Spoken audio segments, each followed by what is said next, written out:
Good evening. I'm Chad Kirby. And I am Chet Jaworski. You are tuned in to Channel 6 News at 1800 hours Central Standard Time. So, Chad, you hear about the big news? What's big news? Well, this is some pretty big news. It is quite large news. We have confirmed reports that the United States battleship, USS Maine, was sunk last night in the Havana Harbor off the coast of Cuba. The Maine was 324 feet, 4 inches long overall. She had a beam of 57 inches, 17.4 meters, and a maximum draft of 22 feet, 6 inches. That means she looked like this. She displaced 6,789.2 tons of water, and a centerline longitudinal watertight bulkhead separated the engines.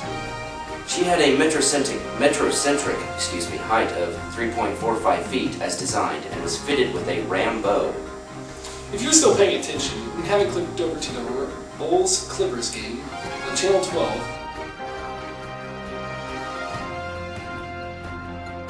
you would know that after these precise measurements we've just started, this ship does not just sink. The Spaniards did it. This gives us the 4,836th reason to believe that Spain hates freedom, majestic, intricate woodwork, and children. The Spaniards actually held a formal dinner party following the accident, and even invited President William McKinley. The president, respectfully declined. However, he did urge Congress to declare war on Spain, which made those children-hating Spaniards quiver in their mud-covered, freedom-stomping boots. This sinking was simply a premeditated massacre. We have reports that Spanish soldiers were actually lobbing grenades and 3-pound bundles of C4 explosives towards the ship as they playing a childish, yet deadly game of Pin the Tail on the Donkey. We say that this act of pure destruction was an unprecedented attack because the Maine was just chilling in the harbor, minding its own business, when the fireworks sparked, no pun intended, of course. There is no way this could have been an accident because there is absolutely no ammunition on that ship. Those 266 men died for absolutely no reason, and this despicable act is why we are now invading the Philippines. Very sad. Horrible story. Now, here's Dan with an eyewitness account. Thanks, Chet. I'm here with the gentleman that I found on the beach this morning. Can you tell me what happened last night, sir? Yeah, I was just actually looking for some treasure on the beach, and all of a sudden this boat exploded. So, why'd you blow up the ship? I didn't. I was just looking for treasure on the beach. So, by treasure you mean grenades? So, that you could throw them at my country's ship, right? No, I'm just a normal guy looking for treasure to support my family. Are you positive? Yes? I thought you were a Spanish terrorist. No, I'm Cuban. Thanks anyway. Dan again with a new witness. Hello, sir. Could you tell me your name, please? Ricardo Esteves Jorge Alejandro Gutierrez El Ocho. Interesting name. Are you Spanish? Yes, I'm even a soldier for my country. Does the USS Maine ring a bell? See, I actually blew it up last night. It was a sight to see. Could you give me a description, sir?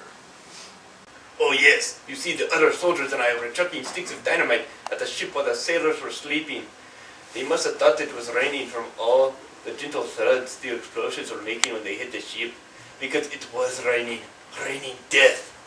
But eventually we ran out of dynamite and lobbed a frag grenade, and boom, you have your nice self. A nice piping hot jambalaya of body parts, scrap metal, and tragedy. Thank you very much, Ricardo.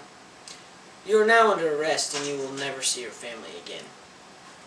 So as you can see, the Spanish hate America and are out to kill everybody who loves Jesus and baby animals.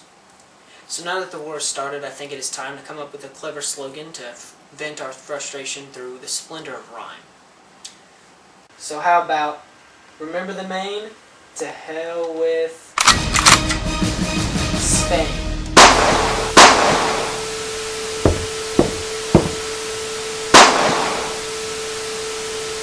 Well, that was unexpected. Now to Tony Rodrigo with the weather. Why, thank you, Chet. Lovely man that is. The forecast of today is going to look like a 90% chance of rain with a 15% chance of going to war with Spain. To accommodate for the potential violent uprising, golf courses, neighborhood pools, and the 14th Street are going to be closed. The 5-day forecast is looking quite lovely with a high of 90 degrees, and it's going to be a lovely week for some NASCAR.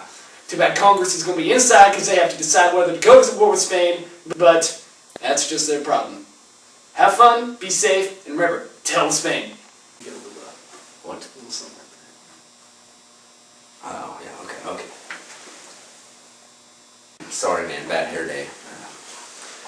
I can already tell this war will escalate quickly. I can smell it in the air. Are you talking about the patriotism or the burning flesh? That's actually a pretty good question.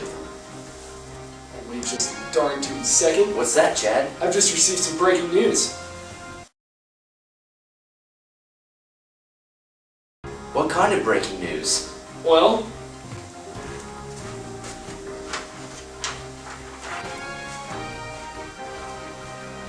it appears that the Maine not have been sunk by the Spanish. It may have been an accident. Wait a second. So what you're saying is, the Spanish didn't blow up the Maine.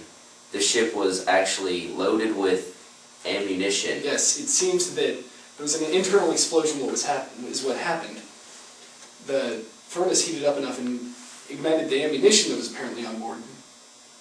So this whole catastrophe was all our fault, and the Spanish are innocent. Shut up, that is exactly what I'm saying. Chad, if I just heard correctly, you've just been fired. My source tells me that you're invited to pack your things and leave. Actually, forget that. Just leave. We'll throw your things in the furnace. Well, that'll do it for tonight's broadcast. Tune in tomorrow when we discuss the news because, well, that's our job. For Chet Jaworski, I'm Dan. Spain sucks. Good night. What? Sorry for my informal attire. It's been a pretty long day. I thought you just got killed in Cuba like 3 minutes ago. Alright. What is going on here? Okay.